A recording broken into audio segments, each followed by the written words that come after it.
저는 김경자입니다. 올해 76살이죠. 지금까지 제 인생에서 가장 충격적이었던 순간에 대해 말씀드리려고 합니다. 그날 이후로 제 모든 것이 바뀌었거든요. 저는 경기도의 한 아파트에서 아들 최용수, 며느리 김민지, 그리고 7살 손자와 함께 살고 있었습니다. 겉으로 보기엔 평범한 3대 가족이었죠. 매일 새벽 5시면 일어나서 밥을 짓고 손자 유치원 준비를 도와주고 민지가 재택근무에 집중할 수 있도록 청소며 빨래까지 모든 집안일을 제가 도맡아 했습니다. 민지는 처음엔 정말 착했어요. 어머니, 오늘 저녁 진짜 맛있었어요. 어머니 덕분에 저희가 얼마나 편한지 몰라요. 엄마 같은 분을 시어머니로 만난 건 정말 행운이에요. 이런 말들을 할 때마다 저는 정말 행복했습니다. 아, 내가 이 집에 꼭 필요한 사람이구나. 이 아이가 진심으로 나를 좋아하는구나 싶었거든요. 물론 가끔 서운한 일들도 있었습니다. 어머니, 손자한테 그런 간식 너무 많이 주지 마세요. 요즘은 그럼 안 돼요. 어머니, 애 옷 너무 두껍게 입히시는 것 같아요. 요즘은 그렇게 안 해요.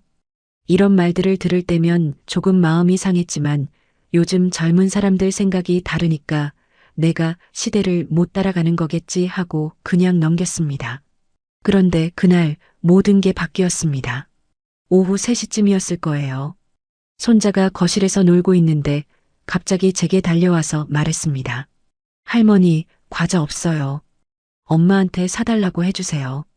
민지는 오전에 친구 만나러 나갔거든요. 그래서 전화를 걸어서 돌아올 때 손자 간식 좀 사달라고 부탁하려고 했습니다. 그런데 민지 방에서 핸드폰 벨소리가 들렸어요. 아이고, 핸드폰을 두고 나갔구나. 소파 위에 민지의 핸드폰이 놓여 있었습니다. 벨소리를 끄려는 순간 화면이 켜지면서 발신자 이름이 떡하니 보였습니다. 늙은이. 그 순간 숨이 턱 막혔습니다. 심장이 쿵하고 내려앉는 느낌이었어요. 설마 이게 나를 가리키는 건 아니겠지. 다른 사람일 거야. 그렇게 생각하려고 했는데 옆에 있는 프로필 사진을 보고 더 큰 충격을 받았습니다. 추석에 온 가족이 함께 찍은 사진에서 제 얼굴만 오려낸 사진이었거든요. 틀림없었습니다. 그 늙은이는 바로 저였어요. 손에 든 핸드폰이 덜덜 떨렸습니다. 가슴이 철렁 내려앉고 머리가 하얘졌어요. 그동안 저를 엄마라고 부르며 천사 같다고 말하던 민지가 제 이름을 늙은이로 저장해 놨다니 그날 밤 잠을 이룰 수가 없었습니다. 이게 단순한 실수일 수도 있다는 생각, 내가 잘못 본 건 아닐까 하는 생각이 계속 머릿속을 맴돌았어요. 혹시 장난으로 그렇게 저장한 걸까? 아니야, 아닐 거야. 그런 생각들이 끝없이 이어졌습니다. 하지만 가슴 깊숙한 곳에서는 이미 알고 있었어요. 그게 민지의 진심이라는 걸 말이죠. 다음 날 아침 평소처럼 밥상을 차리고 도시락을 쌌습니다. 민지는 아무렇지도 않게 말했어요. 어머니, 오늘도 맛있는 아침 감사해요. 그 말을 들으면서 제 가슴 한쪽이 시렸습니다. 어젯밤 본 그 이름이 계속 눈앞에 아른거렸거든요. 정말로 나를 그렇게 생각하고 있는 건가? 그동안 내가 믿었던 모든 말이 다 가식이었던 건가? 그런데 며칠 뒤 전혀 예상치 못한 순간에 그 답을 확실히 알게 될 기회가 왔습니다. 손자와 함께 거실에서 퍼즐을 맞추고 있었어요. 민지가 새로 사준 디지털 퍼즐 교구였는데 손자가 화면을 두드리며 장난치듯 말했습니다. 할머니, 이거 봐요. 엄마 폰 잠금 패턴이랑 비슷하죠. 그러면서 손가락으로 패턴을 그리더군요. 우리 손자는 엄마 핸드폰 잠금도 아는구나. 응, 나 맨날 봐서 알아요. 엄마가 이거 할 때 요렇게 하거든요. 아이의 말은 천진난만했지만 제 심장은 쿵쾅쿵쾅 뛰기 시작했습니다. 그날 밤 가족이 모두 잠든 사이 저는 조심스럽게 손자가 알려준 패턴을 따라 그려봤어요. 잠금이 풀렸습니다. 민지의 핸드폰 화면이 켜졌을 때 제 손이 부들부들 떨렸습니다. 정말 열렸다. 이제 민지의 진짜 모습을 볼 수 있게 됐구나. 그 순간 무서웠습니다. 정말로 확인하고 싶으면서도 동시에 너무 무서웠어요. 혹시 정말로 끔찍한 진실을 마주하게 되는 건 아닐까 해서 말이죠. 손이 떨리는 것을 억지로 진정시키고 화면을 들여다봤습니다. 가장 먼저 연락처부터 확인했어요. 제 이름이 여전히 늙은이로 저장되어 있었습니다. 아직도 믿고 싶지 않았어요. 혹시 실수로 그렇게 저장한 건 아닐까? 하지만 곧 더 충격적인 걸 발견하게 됐습니다. 카카오톡을 열어봤거든요. 여러 개의 단체 채팅방이 있었는데 찐친들 모임, 며느리 고충 토로방, 숨만 쉬어도 스트레스 같은 이름들이었습니다. 그 중에서 가장 활발한 대화가 오가는 방을 열어봤어요. 그 안에서 민지는 저를 이렇게 불렀습니다. 그 노인 또 잔소리 시작했어. 밥상 차려놓고 감동받으라는 듯 쳐다보는데 진짜 토 나올 뻔했다. 또 손자한테 간식 주는데 당뇨 걸리라고 비나봐. 진드기 인간 언제 죽을까? 눈치도 없고 쓸모도 없어. 한참을 보고 있는데 손끝이 저릴 정도로 속이 뒤집혔습니다. 단톡방 멤버들은 전부 민지 친구들이었어요.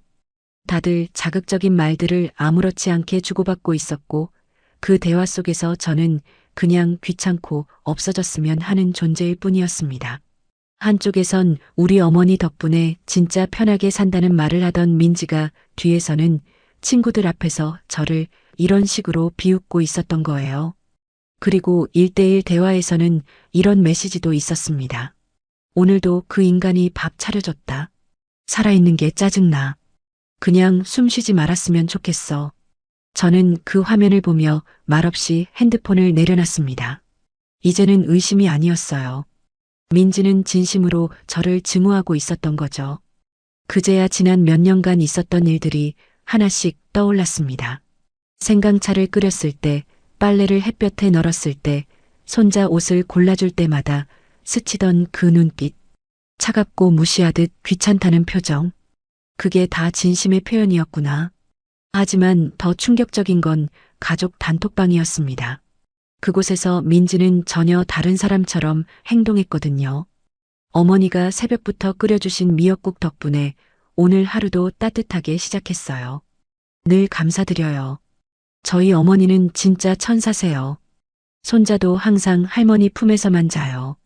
명절 음식도 집안일도 다 도와주셔서 너무 감사해요. 복 받으실 거예요. 이 메시지들 전부 민지가 보낸 말이었습니다. 온 가족 앞에서는 감사와 사랑을 전하는 효부 코스프레가 완벽하게 짜여져 있었던 거예요. 그런데 정말 가관인 건 이런 메시지를 보내기 불과 몇 분 전에 민지는 친구들에게 이렇게 말하고 있었다는 겁니다. 그 인간 또 전 부치겠대. 기름까지 묻히고 있으니 징그러워. 명절만 되면 피곤해 죽겠어. 그 노인 때문에 집안이 썩어가. 이제 더는 부정할 수도 모른 척할 수도 없었습니다. 민지는 저를 철저하게 두 얼굴로 대했던 거예요. 앞에서는 천사 어머니, 뒤에서는 늙은이. 그날 밤 저는 아무 말도 하지 않았습니다. 하지만 제 마음속에는 더는 지우지 못할 각오가 하나 깊게 새겨졌어요. 이 집에서 민지와는 이대로 더 이상 못 산다고 말이죠. 다음 날 아침부터 저는 민지의 말투와 표정 하나하나를 관찰하기 시작했습니다. 예전 같으면 아, 요즘 스트레스가 많나 보다 하고 넘겼던 행동들이 그날 이후로는 다르게 보였어요. 예를 들어 아침에 차려놓은 밥상을 보고 민지가 잠깐 짓는 표정. 감사함이 아니라 불쾌하거나 짜증난 듯한 그 찰나의 찡그림. 또 손자가 간식으로 바나나 하나를 받아가면 이렇게 말했습니다. 아, 어머니는 또 저런 걸 주시네요. 요즘 당분 섭취 조절해야 되는 거 모르세요? 말끝마다 걸리는 듯한 뉘앙스, 늙고 쓸모없는 사람 취급하는 그 어조. 예전에는 못 들었던 게 아니라 그냥 제가 듣고 싶지 않았던 것뿐이었죠. 며칠 후였습니다. 민지가 누군가와 전화 통화를 하며 화장을 고치고 있었어요. 저는 세탁물을 정리하러 방 앞을 지나가다가 우연히 들었습니다.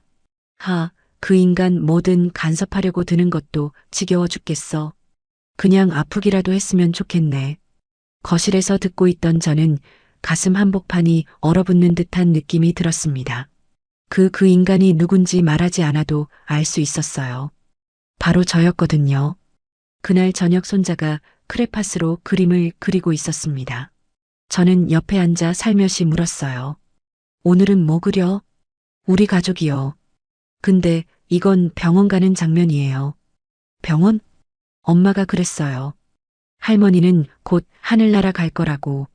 저는 손자가 잘못 이해했겠거니 하며 애써 웃어 넘기려 했습니다. 그런데 손자는 덧붙였어요. 그래서 할머니 죽으면 나 방 생긴대요. 그런데 나는 방 없어도 괜찮으니까 할머니 계속 살았으면 좋겠어요. 그 말에 웃음기가 사라진 저는 그 자리에 멍하니 앉아 있을 수밖에 없었습니다. 손자는 아직 7살이에요. 거짓말을 할 나이가 아니고 어디서 들은 말 그대로 옮기는 나이죠. 그날 저녁 식사 시간 민지는 상을 차린 저를 향해 화사하게 웃으며 말했습니다. 어머니, 오늘 반찬 너무 잘 먹었어요. 진짜 어머니 아니면 우리 생활 못해요. 감사드려요. 저는 대답 대신 그저 민지의 얼굴을 똑바로 쳐다봤습니다. 그 웃음, 그 말투, 그 태도가 가짜라는 걸 이제 너무도 분명히 알 수 있었거든요. 그날 밤 저는 식탁에 혼자 앉아 있었습니다. 손에는 따뜻한 차 한 잔, 가슴엔 차가운 분노가 있었어요. 이렇게는 안 되겠다. 내가 이런 취급을 받으며 살아야 할 이유는 없다. 내 인생을 이 모욕과 혐오의 집에서 끝낼 순 없다. 그 다음 날부터 저는 평소와 똑같이 일어났습니다. 아침밥을 준비하고 손자 도시락도 싸고 아무 일 없던 사람처럼 하루를 시작했어요. 하지만 제 마음속엔 하나의 계획이 세워져 있었습니다. 오늘부터는 내 인생을 정리하기 위한 반격이 시작되는 날이라는 것 말이죠. 그런데 그날 오후 예상치 못한 일이 벌어졌습니다. 점심 무렵 민지가 외출했고 저는 손자와 함께 부엌에서 감자를 삶고 있었어요. 손자는 해맑게 웃으며 말했죠. 할머니, 나 오늘 학교에서 상 받았어요. 그래, 우리 손자 대단하네. 감자 껍질을 벗기며 웃어주는데 문이 열리는 소리가 들렸습니다. 민지였어요. 문을 열고 들어오더니 갑자기 냉장고 쪽을 확인하며 고래고래 소리를 질렀습니다. 어머니, 감자 상했잖아요. 이런 거 애한테 먹이면 어떡해요? 상한 건 아니야. 삶으면 괜찮아. 아, 제발이요. 제발. 요즘 너무 깜빡깜빡하셔서 무서워요. 손자까지 데리고 뭔 짓이에요? 저는 아무 말도 하지 않았습니다. 하지만 마음속에서 뭔가 확실히 끊어지는 소리가 들렸어요. 사실 감자는 멀쩡했거든요. 겉껍질에 흙만 묻어있던 것뿐이었는데 민지는 일부러 큰 소리를 내며 저를 비난했던 거예요. 그때 아들 용수가 들어왔습니다. 무슨 일이야, 여보? 어머니가 상한 감자를 손자한테 주려고 했어요. 엄마, 진짜요? 그건 좀 안 되죠. 상한 게 아니라고 했잖아. 엄마, 민지가 그렇다고 하면 그런 거예요. 손자 건강이 더 중요하잖아요. 아들마저 며느리 편을 들며 저를 의심하는 모습에 가슴이 철렁 내려앉았습니다. 그 순간 깨달았어요. 아들마저 이미 민지 편이구나. 그날 밤 민지와 용수는 거실에서 또 대화를 나눴습니다. 자기야, 나 진짜 걱정돼. 어머니 요즘 가스도 자주 안 끄고 방금은 감자 썩은 것도 모르고 삶았더라고. 진짜 그건 좀 위험하다. 손자한테까지 피해가 갈까봐 겁나. 그럼 어떻게 하지? 치매 검사라도 받아보시게 해야 할까? 아니면 요양원이라도?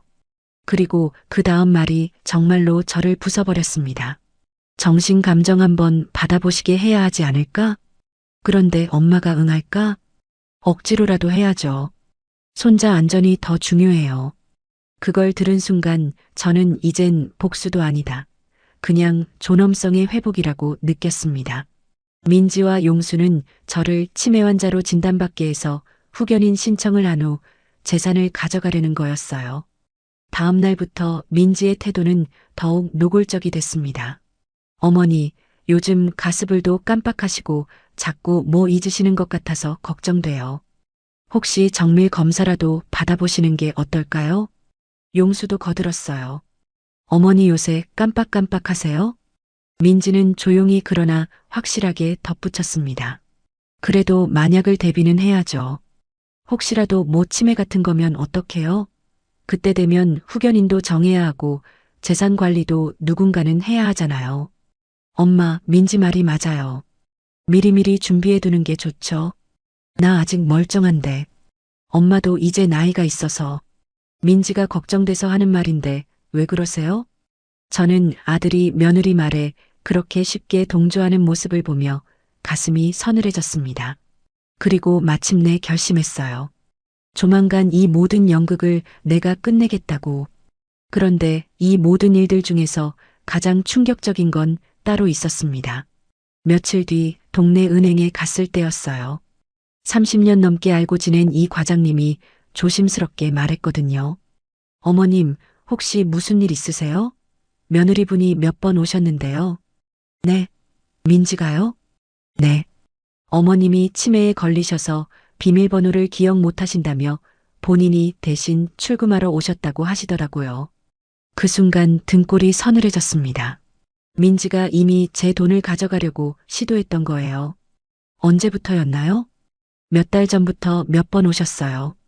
다행히 법정 대리인 서류가 없어서 거절했지만요. 그런 일이 있었다니. 네. 앞으로 더욱 보안을 강화해 드리겠습니다. 이제 확실해졌습니다.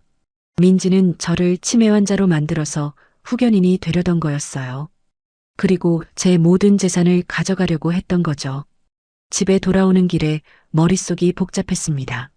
모욕당한 시간들, 기만당한 말들, 그리고 망가진 제 자존심을 되찾아야겠다는 생각뿐이었어요. 그날 저녁 용수가 갑자기 말했습니다. 엄마, 요즘 민지가 스트레스 많이 받는다고 하는데 좀 이해해 주세요. 육아도 힘들고. 민지는 여보, 괜찮아요 하면서 말렸지만 저는 그 순간 깨달았습니다. 아들마저 이미 민지 편이구나. 이제 나는 이 가식의 가면을 벗기기로 마음먹었습니다.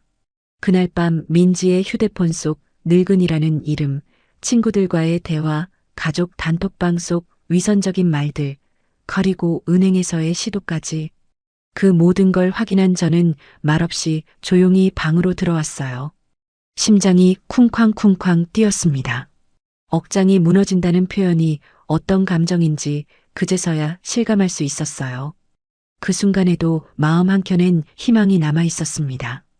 혹시 정말 친구들끼리 장난이었을지도 몰라. 그냥 단순한 실수였던 걸 수도 있어. 하지만 제가 본 게 진짜라는 걸 알고 있었어요. 그걸 인정하는 순간 지난 10년 동안 제가 믿고 살아온 모든 것들이 무너져 내릴 것 같았습니다. 며느리를 위해 기꺼이 내 편의를 포기했던 날들, 손자를 위해 아침 일찍 일어나 밥을 차려주던 시간들, 이 집에서 할머니 역할을 하며 보람을 느꼈던 순간들, 그 모든 게 거짓이었다는 걸 받아들이기엔 너무 무서웠거든요. 하지만 더 이상 자기 기만은 그만둬야 했습니다. 이제 정말로 움직일 때가 온 거예요. 그 다음날 저는 드디어 움직이기 시작했습니다. 가장 먼저 한 일은 제 자산이 정확히 얼마나 되는지를 파악하는 일이었어요. 손자가 유치원에 가고 집에 아무도 없는 시간을 틈타 제 방 한 구석 낡은 서랍장을 열었습니다. 그곳에는 남편이 살아있을 때부터 모아두었던 서류들이 고스란히 보관되어 있었거든요. 통장, 보험, 적금 증서, 그리고 가장 중요한 아파트 등기부등본까지 펼쳐본 종이들 위로 손이 떨렸습니다. 하지만 한 장 한 장 꼼꼼히 확인하며 계산해보니 저도 몰랐던 놀라운 총액이 나왔어요. 제가 수십 년간 조금씩 모아둔 적금 1억, 그리고 지금 살고 있는 아파트까지 합치면 무려 7억이 넘는 돈이었습니다. 순간 웃음이 나왔어요. 냉소 섞인 비웃음이었죠. 그래서 그랬구나. 그래서 민지가 그토록 웃으며 저를 떠받들었던 거구나. 더 놀라운 건 민지가 이미 이 사실을 알고 있었다는 겁니다. 작년에 어머니 건강검진 받으시라며 제 보험 증서를 가져간 적이 있었거든요. 그때 다 확인했겠죠. 그날 오후 저는 동네 은행에 갔습니다. 이 과장님에게 말했어요. 제 명의로 된 모든 계좌 하나로 정리하고 싶어요. 그리고 아무도 건드릴 수 없게 비밀번호도 바꾸고 보안도 최대한 강화해 주세요. 이 과장님이 놀란 눈으로 물었죠. 어머님, 혹시 무슨 일 있으세요? 가족분들과 상의는 하셨고요. 며느리가 자꾸 제 돈 관리를 하겠다고 하는데 아직 제가 멀쩡한데 왜 그래야 하는지 모르겠어요. 이 과장님이 고개를 끄덕이며 말했습니다. 요즘 그런 일 많아요. 어르신들 재산 때문에 가족 안에 문제 생기는 경우가 많거든요. 알겠습니다. 확실하게 정리해 드릴게요. 그 다음 날엔 부동산을 찾았습니다. 남편 살아있을 때부터 알고 지낸 김 사장님에게 조용히 물었어요. 사장님, 우리 아파트 시세 지금 어느 정도예요? 어휴, 여사님, 거기 요즘 재개발 얘기도 있고 해서 꽤 올랐어요. 지금은 6억은 충분히 넘을 겁니다. 그럼 급하게 팔면 얼마나 걸릴까요? 김 사장님이 잠시 의아해하며 말했어요. 급하게요? 무슨 일 있으세요? 사실은 며느리가 저보고 치매 검사 받으라고 하네요. 제가 건망증이 좀 있긴 하지만 그 정도는 아닌데 말이에요. 김 사장님이 씁쓸하게 웃으며 말했습니다. 아, 요즘 그런 집 정말 많아요. 부모님 재산 때문에 그러는 거죠? 알겠습니다. 가격만 좀 낮추면 한 달 안에도 거래될 수 있어요. 저는 고개를 끄덕였습니다. 네, 그렇게 해주세요. 집으로 돌아오는 길 주머니 속엔 통장 정리 서류가 있었고 손에는 부동산 계약 준비 문서가 들려 있었어요. 가방이 무겁게 느껴졌습니다. 하지만 제 발걸음은 그 어느 때보다 가벼웠어요. 그런데 집에 도착하니 예상치 못한 상황이 기다리고 있었습니다. 민지가 제 방 앞에서 서성이고 있더군요. 어머니, 어디 다녀오셨어요? 응, 그냥 동네 좀 돌았다. 혹시 은행이나 그런 데는 안 가셨죠? 순간 소름이 돋았습니다. 민지가 제 행동을 감시하고 있었던 거예요. 왜 그런 걸 물어? 아니에요. 그냥 요즘 어머니가 자꾸 깜빡깜빡 하셔서요. 혹시 통장 같은 거 잃어버리시면 안 되니까요. 그 말에 저는 민지를 테스트 한번 해보기로 했습니다. 아, 맞다. 통장 어디 뒀는지 기억이 안 나네. 민지야, 우리 통장들 어디 보관해 두면 좋을까? 민지의 눈이 반짝 빛났습니다. 어머니, 제가 안전하게 보관해 드릴게요. 요즘 치매의 초기 증상이 그런 거라고 하던데요. 바로 이거였습니다. 제가 예상했던 그 반응이었어요. 그날 저녁 저는 평소보다 더 정성스럽게 저녁밥을 지었습니다. 용수가 좋아하는 부대찌개, 민지가 좋아하는 달걀말이도 함께요. 민지는 밝게 웃으며 말했어요. 어머니, 오늘 진짜 맛있네요. 그 말에 저는 조용히 미소만 지었습니다. 그래, 이제 이것도 마지막이겠구나. 며칠 뒤 부동산에서 전화가 왔습니다. 여사님, 매수자가 나타났습니다. 현금 거래고 계약도 바로 하실 수 있다네요. 그런데 여사님, 가족분들 동의는? 제 단독 명의예요. 동의 필요 없어요. 이제부터 진짜 움직일 시간이었죠. 바로 다음 날부터 저는 조용히 짐을 조금씩 정리하기 시작했습니다. 사진 몇 장, 편지 한 통, 손자가 그려준 그림 한 장. 책장 깊숙이 넣어두고 매일 밤 가방 하나씩 경기도 외곽에 몰래 계약해둔 원룸 오피스텔 주소로 배송을 보냈어요. 경기도 외곽, 제가 고른 새 삶의 시작점. 아무도 제게 관심을 두지 않았기에 이 모든 일은 아무런 의심 없이 진행됐습니다. 민지는 점점 저를 무시하는 태도를 보였어요. 어머니, 불 켜놓고 주무셨어요? 또 깜빡하신 거 아니에요? 가습을 꼭 확인하시고요. 요즘 사고 많대요. 용수는 관심조차 없었습니다. 하루 종일 회사, 밤에는 골프 모임 때문이었죠. 대화도 점점 줄어들었고요. 어느 날 저녁 민지가 또 시작했습니다. 어머니, 내일 병원 가봐요. 건강검진 겸해서 정밀 검사 좀 받아보시고요. 무슨 검사? 뭐 치매 검사 같은 거요. 요즘 정말 많이 깜빡하시잖아요. 그때 용수가 거들었습니다. 엄마, 민지 말이 맞아요. 미리미리 체크해보는 게 좋죠. 그 순간 깨달았어요. 민지와 용수가 저를 치매 환자로 진단받게 해서 후견인 신청을 하려는 계획이 이미 다 짜여져 있다는 거요. 하지만 저 또한 모든 걸 보고 모든 걸 계획하고 있었습니다. 이제 마지막 단계만 남았어요. 그날 집 계약일이 정해졌습니다. 잔금 날짜까지 확정된 그날 밤 저는 마지막 준비를 마쳤어요. 계약서 복사본, 계좌 이체 내역, 오피스텔 사장님과의 문자까지 전부 파일에 정리해놓고 가방 안쪽에 조용히 넣었죠. 그리고 책상 위에는 편지 한 장을 남겨뒀습니다. 내일이면 모든 게 바뀝니다. 지금이 이 집에서 먹는 마지막 저녁, 지금이 이 방에서 자는 마지막 밤, 그리고 내일 아침이 이 집의 진짜 주인이 자신의 모든 것을 가지고 사라지는 날이에요. 그날 저녁 저는 평생 한 번도 해본 적 없는 저녁상을 차렸습니다.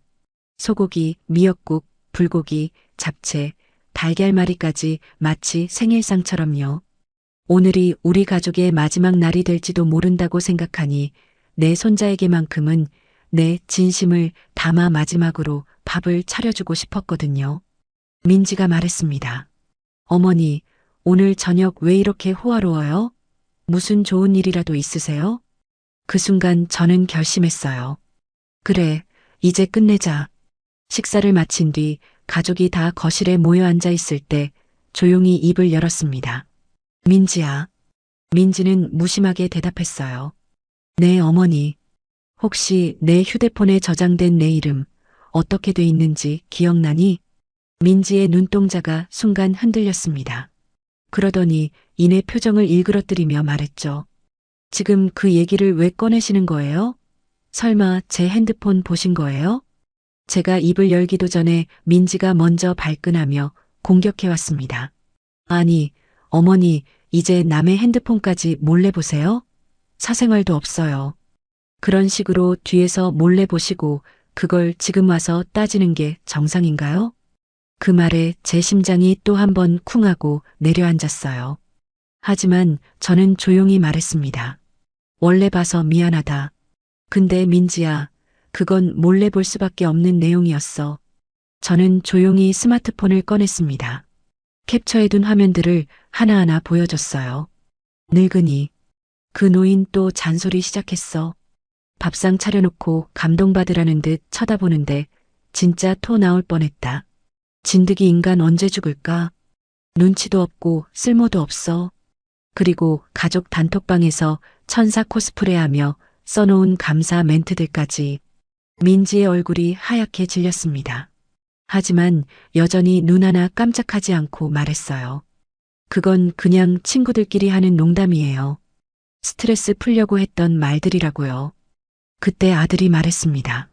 민지야, 그건 좀 너무했다. 어머니한테 그런 말은. 그 순간 저는 작은 희망을 걸었는지도 모르겠어요. 그래, 우리 아들만은 내 편이 되어줄 거라고. 하지만 그 다음 말이 더 아팠습니다. 그래도 뭐 민지도 스트레스 많이 받았을 수도 있잖아.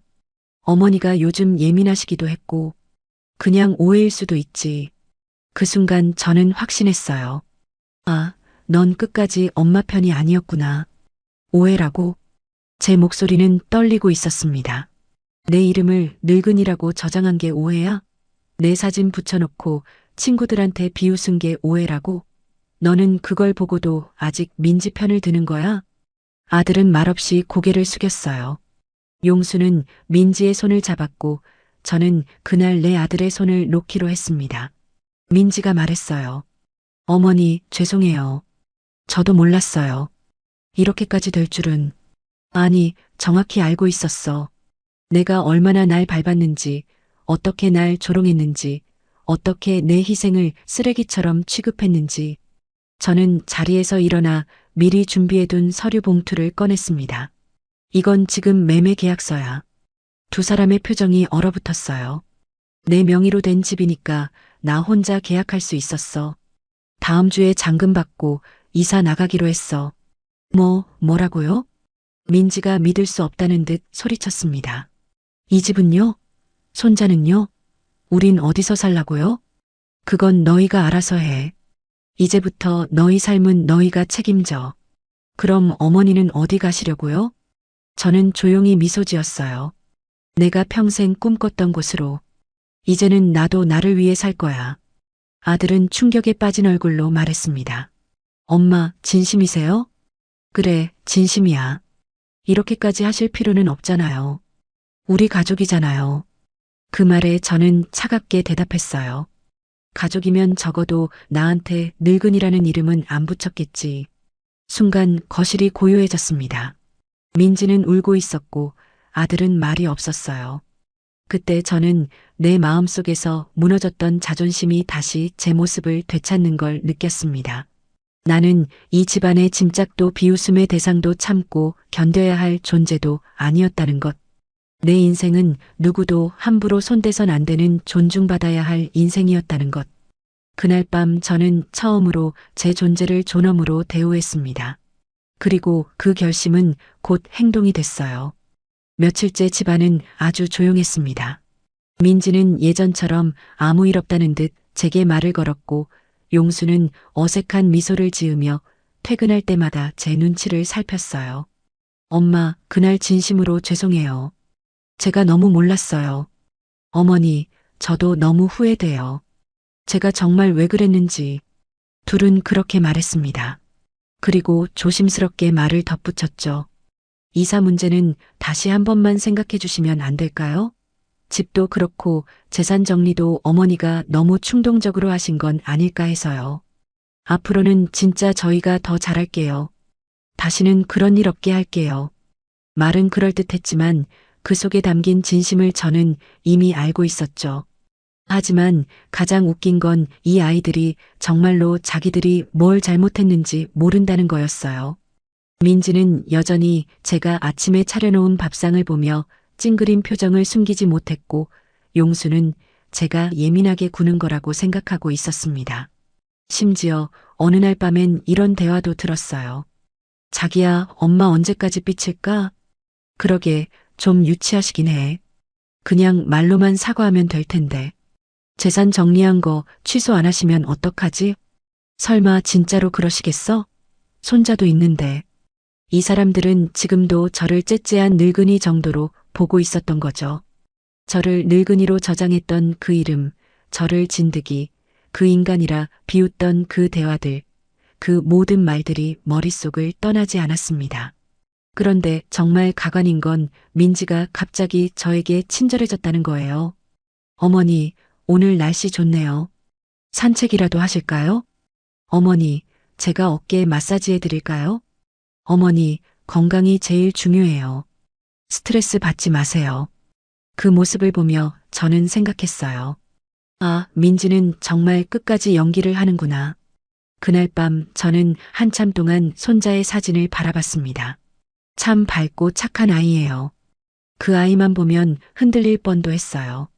하지만 내가 지금 이 결정을 번복하면 그 아이가 커서 할머니를 어떻게 기억할까요? 무시당하고 눈치만 보고 자존심 하나 없이 살다가 사라진 존재로 기억될까요? 아니면 자신을 존중했던 강한 사람으로 기억할까요? 더 중요한 건 손자가 자라서 민지처럼 되면 어떡하죠? 어른을 깔보고 가족을 돈으로만 보고 뒤에서 험담하는 어른으로 자라면요? 아니에요. 저는 손자에게 제대로 된 교육을 해줘야 해요. 할머니는 만만한 존재가 아니다. 가족이라고 해서 함부로 대해서는 안 된다.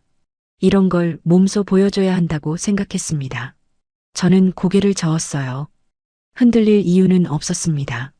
이제 와서 무슨 연극을 하든 저는 더 이상 속지 않겠다고. 그리고 내심 통쾌했어요. 이 밥상도 이 간식도 곧 너희가 그리워하게 될 거야. 내가 없으면 누가 새벽 5시에 일어나서 이런 정성스러운 밥을 차려줄까? 내가 없으면 누가 손자 도시락을 싸줄까? 그때서야 이 사람들이 깨달을 거예요. 그동안 얼마나 소중한 사람을 함부로 대했는지. 그날 밤 저는 마지막으로 집안을 한 바퀴 돌았습니다. 방마다 붙어 있는 가족 사진, 식탁 위에 놓인 조그만 화분, 세탁기에 넣어둔 수건 한 장까지 그 모든 것들과 이제 곧 작별이라는 걸 알고 있었어요. 그리고 다시 한번 제 결심을 되새겼습니다. 나는 떠난다. 더는 이 집에서 나를 지우며 살지 않겠다. 아침이 밝았습니다. 드디어 제가 떠나는 날이에요. 이 집을, 이 가족을, 제 과거를 모두 뒤로 한 채 나서는 날이죠. 아무도 몰랐습니다. 제가 오늘 떠날 거라는 사실을요. 사실 그날 민지와 용수에게 진실을 폭로했던 그 다음날 바로 짐을 싸서 나갈 수도 있었어요. 모든 게 준비되어 있었고 서류도 완벽했죠. 하지만 그렇게 하지 않았던 건 딱 한 사람 때문이었습니다. 손자, 내 손자. 이제 내가 떠나면 그 아이 얼굴을 언제 또 볼 수 있을지 알 수 없었거든요. 아니, 어쩌면 다시는 못 볼지도 모르죠. 그래서 일주일을 더 머물렀어요. 그 짧은 시간 동안이라도 그 아이와 눈을 마주치고 같이 그림을 그리고 잠든 얼굴을 바라보며 내 마음속에 그 아이를 더 많이 더 깊이 담아두고 싶었거든요. 밥을 먹을 때 할머니, 이건 내가 더 좋아하는 반찬이야 하며 웃던 얼굴, 잠들기 전 할머니, 오늘도 나랑 놀아줘서 고마워요 하며 베개에 기대던 목소리. 그 모든 순간을 그냥 지나칠 수 없었습니다. 내가 떠난 뒤에도 그 아이가 내 손길을 조금이라도 기억해줬으면 해서요.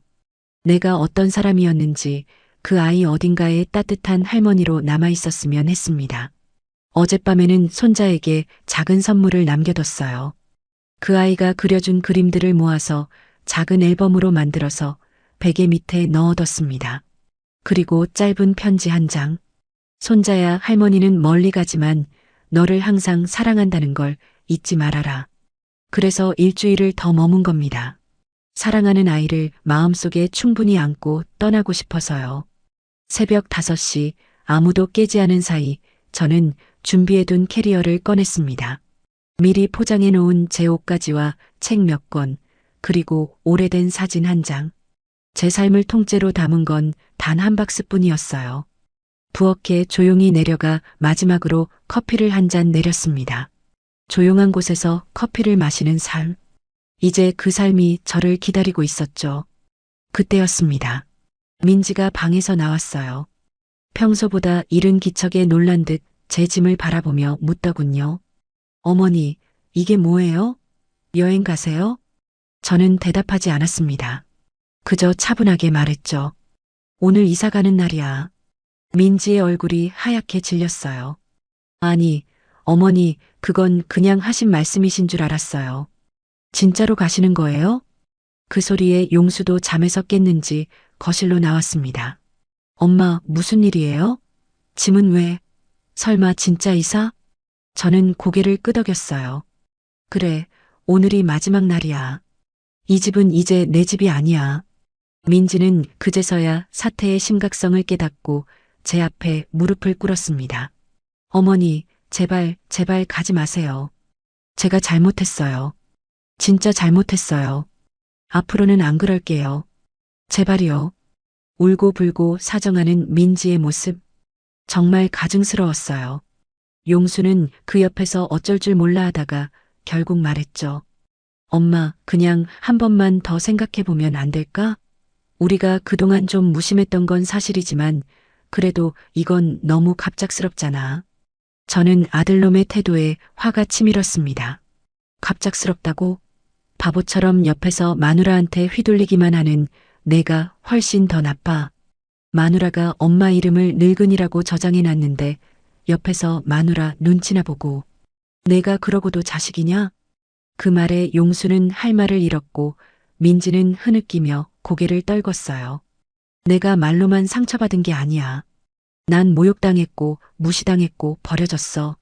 그런데 지금 와서 그저 가지 마세요. 한마디로 다 끝내자는 거니? 민지는 눈물을 흘리며 소리쳤습니다. 우리 손자는요? 손자는 어떡하라고요? 그 순간 제 표정이 단단해졌어요. 손자는 너희가 책임져야 해. 나는 이제 다시 할머니가 될 생각 없어. 용수가 급히 제 팔을 붙잡았습니다. 엄마, 그냥 한 달만, 아니 일주일만 더 생각해봐. 이런 식으로 떠나시면 너무. 저는 그 손을 뿌리쳤어요. 생각은 이미 다 했고 너희를 위해 평생을 살았지만 이제는 나를 위해 살 거야. 오늘이 그 시작이야. 그리고 마지막으로 말했죠. 잘 살아, 나 없이도. 그 말을 끝으로 저는 집을 나섰습니다. 계단을 내려가는 동안 민지의 울음소리가 들렸고 용수의 발소리가 따라붙었지만 결국 아무도 저를 막지 못했어요. 문을 닫고 택시에 올라타고 창밖을 보며 속삭였습니다. 이제 진짜 내 인생이 시작이야. 저는 그날 제 인생을 걸고 떠났습니다. 그리고 지금 경기도 외곽에 내려온 지 벌써 3달이 지났어요. 그동안 아들 용수와 며느리 민지의 전화는 수십 통이 넘게 걸려왔습니다. 하지만 단 한 통도 받지 않았어요. 문자는 가끔 확인했습니다. 읽기만 하고 답장은 하지 않았어요. 그 안에는 사죄의 말들이 가득했거든요. 엄마, 너무 죄송해요. 민지가 진심으로 후회하고 있어요. 손자가 매일 할머니를 찾아요. 우리 한 번만 만나줘요. 한 번만 더 기회를 주세요. 하지만 그건 제가 떠나기 전에도 수없이 들었던 말들이었죠. 결국 변한 건 없었어요. 그런데 정말 웃긴 건 제가 떠나고 나서야 비로소 깨달았다는 거예요. 그동안 제가 얼마나 많은 일들을 해줬는지를요. 어머니가 떠난 뒤 민지와 용수는 곧바로 서울 외곽의 작은 원룸 월세집으로 이사했다고 합니다. 집 팔아서 받은 돈은 당연히 제가 가져갔고 통장들도 텅 비어 있었죠. 둘 다 큰 충격과 혼란 속에서 서로를 원망하며 다투기 시작했대요. 네가 어머니한테 그렇게 했으니까 이렇게 됐잖아. 너도 그때 내 편 들었으면서 뭔 소리야? 그리고 지금은 별거 중이라고 하더군요. 손자는 어린이집 대신 동네 놀이방에 맡겨지고 있다고 했어요. 도시락도 없고 간식도 없고 할머니가 해주던 그 따뜻한 보살핌도 없이 말이죠. 이 모든 이야기는 며칠 전 도착한 용수의 장문의 문자 속에 적혀 있었습니다. 그 문자를 끝까지 읽었을 때 손자 때문에 제 마음이 아주 잠깐 흔들렸어요. 하지만 그뿐이었습니다. 나는 이제 그 집의 엄마도 그 아이의 시어머니도 그 손자의 할머니도 아닙니다. 지금 저는 그냥 김경자예요. 경기도 외곽에서의 삶은 생각보다 훨씬 더 자유롭고 편안했습니다. 아침에 일어나면 따뜻한 햇살이 창문을 두드리고 바람은 상쾌한 공기를 안고 제게 말을 걸어와요. 작은 베란다에 심은 방울토마토가 제법 잘 자라고 있고 근처 카페에서는 제가 그린 풍경화를 전시해주겠다고 제안하기도 했습니다. 어제는 시장에 갔다가 어떤 할머니가 저를 붙잡고 말했어요. 경자 씨 표정이 아주 밝아 보여요. 예전에 힘들 때랑 완전 다르네요. 저는 웃으며 대답했습니다. 늦게 깨달았지만 지금부터라도 내 인생을 나답게 살기로 했어요. 그 말이 정말 저의 진심이었거든요. 이젠 아침 5시에 억지로 일어나지 않아도 되고 누구 눈치 보며 밥상을 차릴 필요도 없어요. 하고 싶은 말 참지 않아도 되고 제 돈 제 마음대로 쓸 수 있습니다. 가장 좋은 건 뒤에서 저를 비웃는 사람이 없다는 거예요. 더 이상 늙은이가 아니라 그냥 존중받는 김경자로 살 수 있어서 매일이 행복합니다. 늦었지만 이렇게라도 제 삶을 되찾을 수 있었던 건 그 늙은이라는 단어 덕분이었는지도 모르겠어요. 그 비수가 제 가슴을 찔렀기에 저는 더 이상 물러서지 않기로 결심할 수 있었거든요. 지난주에는 동네 문화센터에서 서예 강의를 신청했습니다. 붓을 잡고 먹을 갈며 한 획 한 획 그어가는 시간이 얼마나 평온한지 몰라요. 선생님께서 제 글씨를 보고 경자 씨는 정말 마음이 안정되어 있으시네요 라고 말씀하시더라고요. 마음이 안정되어 있다니. 그 말을 들으면서 저는 정말 많이 변했구나 싶었어요. 예전 같으면 늘 불안했거든요. 민지가 싫어하는 건 아닐까, 용수가 실망하는 건 아닐까, 손자가 할머니를 부담스러워하는 건 아닐까?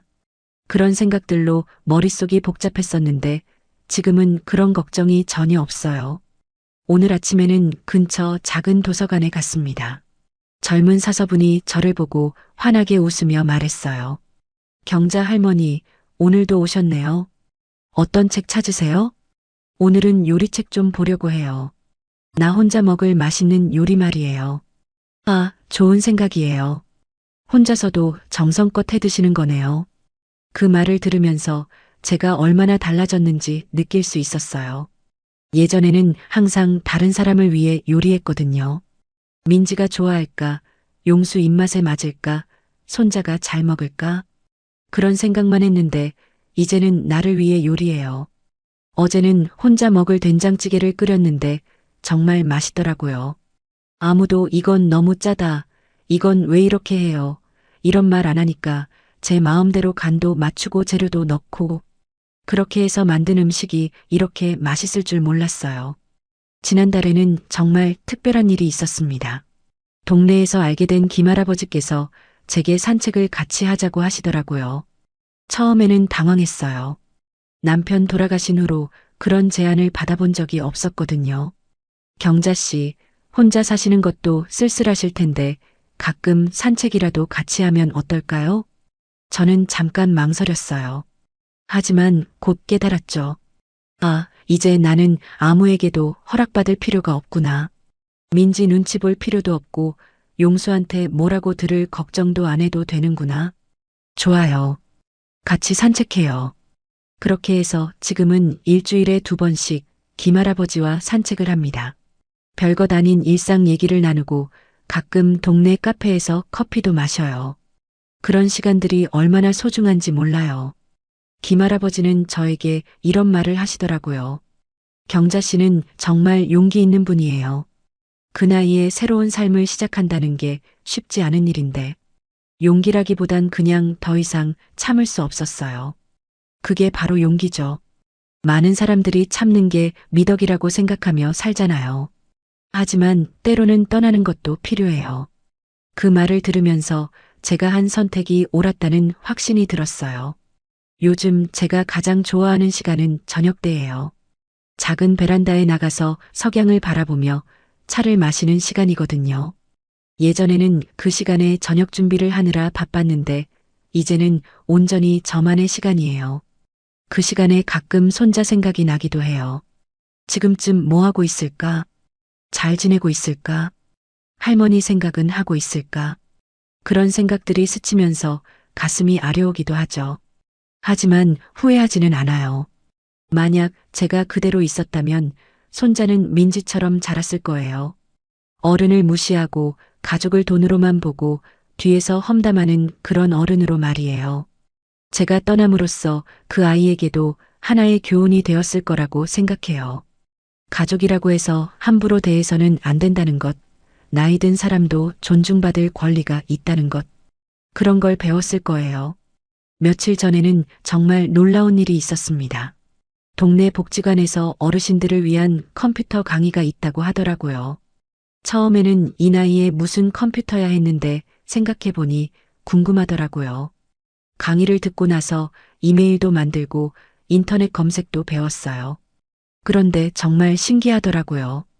궁금한 게 있으면 바로바로 찾아볼 수 있고 멀리 있는 사람들과도 연락할 수 있고 선생님께서 블로그라는 것도 알려주셨어요. 자신의 일상을 글로 써서 다른 사람들과 나누는 거라고 하더라고요. 저도 한번 해보고 싶어졌어요. 제가 겪은 일들, 새로운 삶에 대한 이야기들을 써보면 비슷한 상황에 있는 다른 분들에게도 도움이 될 것 같거든요. 오늘은 특별히 기분이 좋았어요. 시장에 갔는데 과일 가게 아주머니가 저를 보고 이렇게 말하시더라고요. 할머니, 요즘 정말 밝아 보이세요. 뭔 좋은 일이라도 있으세요? 좋은 일이라기보단 그냥 나를 위해 사는 게 이렇게 행복한 줄 몰랐어요. 그 대답을 하면서 저는 정말로 행복하다는 걸 다시 한번 느꼈어요. 용수와 민지에게서 오는 연락들은 점점 줄어들고 있어요. 처음에는 하루에 몇 번씩 전화가 오고 문자가 왔는데 이제는 일주일에 1번 정도예요. 그것도 점점 간격이 길어지고 있고요. 마지막으로 온 문자를 보니 이런 내용이었어요. 엄마, 저희가 정말 잘못했어요. 민지도 많이 반성하고 있고 저도 그때 엄마 편을 들지 못한 게 너무 후회돼요. 손자가 계속 할머니를 찾아요. 한 번만 만나주세요. 하지만 저는 답장하지 않았어요. 이미 그들에게 보낼 말은 다 했거든요. 그리고 무엇보다 지금 제가 너무 행복해요. 이 행복을 다시 잃고 싶지 않아요. 제가 떠난 후 그들이 어떻게 살고 있는지는 알고 있어요. 가끔 같은 동네에 사는 지인을 통해서 소식이 들려오거든요. 힘들게 살고 있다고 하더라고요. 당연한 일이죠. 그동안 제가 해주던 모든 일들을 이제는 자신들이 해야 하니까요. 오늘 저녁에도 베란다에 나가서 석양을 바라볼 거예요. 따뜻한 차 한 잔과 함께 말이에요. 그리고 내일은 또 어떤 새로운 일이 있을지 기대해 볼 거예요. 서예 강의도 들을 거고, 도서관에도 갈 거고, 김할아버지와 산책도 할 거예요. 그리고 가끔은 제가 좋아하는 카페에서 혼자만의 시간도 가질 거고요. 이제 정말 너무 행복합니다. 제 이야기를 끝까지 들어주셔서 감사해요. 오늘 제 이야기가 여러분에게 조금이나마 위로와 용기가 되었다면 좋겠어요. 지금 이 글을 보며 마음속에 억눌린 분노와 눈물이 있는 분이 계시다면 꼭 기억해 주세요. 존중받지 못하는 곳에서 떠나는 건 절대 이기적인 행동이 아닙니다. 오히려 용기 있는 결단이에요. 늦었다고 생각되는 그 순간이 바로 시작해야 할 때일지도 모르거든요. 저처럼 말이에요. 그럼 여러분도 모두 행복하세요. 자신을 사랑하며 존중받는 삶을 사시길 바랍니다.